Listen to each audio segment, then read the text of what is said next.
Halo adik-adik, di sini kakak akan menceritakan sebuah kisah atau dongeng tentang Timun Mas.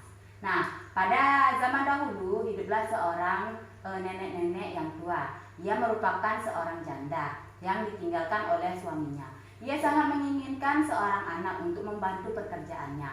Nah, suatu hari ia bermimpi bertemu raksasa. Dan raksasa tersebut mengisyaratkan bahwa jika ia menginginkan seorang anak, maka ia harus menemui seorang petapa di Gunung Kidul.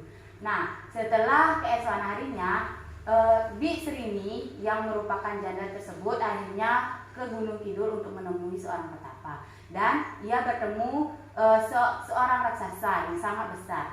Raksasa tersebut berkata, "Mbok, jika kamu menginginkan seorang anak, maka aku akan memberikan sebuah biji mentimun. Tanamlah biji ini dan rawatlah dengan baik. Setelah 2 minggu, maka biji ini akan berbuah dan satu buah yang besar ada seorang bayi." Nah, Bik Serini itu pun menyetujuinya untuk menanamkan. Namun, di dalam perbincangan itu ada sebuah perjanjian.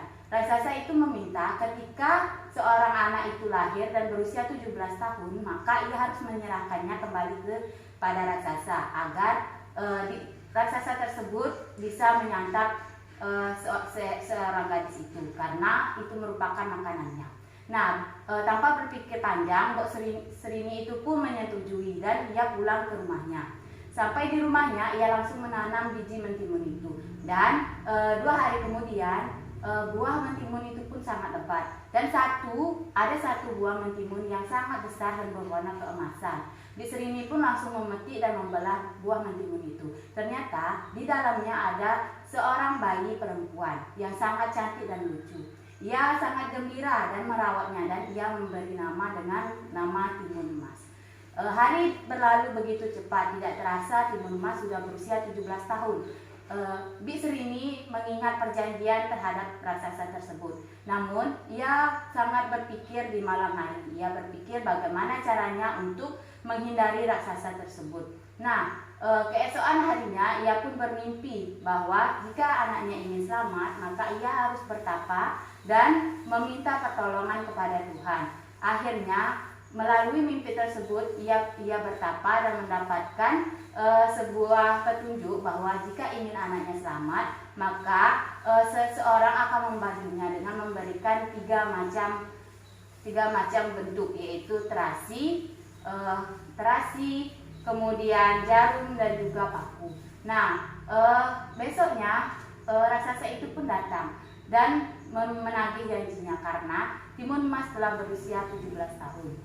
Namun sehari sebelum itu, Mbok Serini berpesan kepada anaknya dan menceritakan semua yang terjadi, bahwa ia akan ditumbangkan kepada raksasa. Namun karena sudah mendapatkan petunjuk, maka ia tidak lagi khawatir terhadap raksasa tersebut. Akhirnya setelah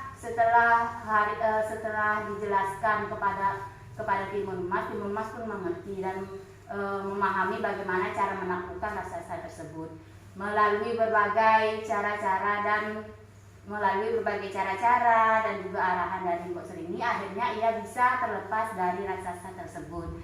Nah, akhirnya cerita Timun Mas dan Mbok Serini itu pun berakhir bahagia karena raksasa tersebut akhirnya lenyap tenggelam oleh lumpur. Jadi kisah Timun Mas ini akhirnya adalah cerita happy ending. Oke, terima kasih anak-anak atas waktunya. Kakak ucapkan selamat sore dan sampai jumpa.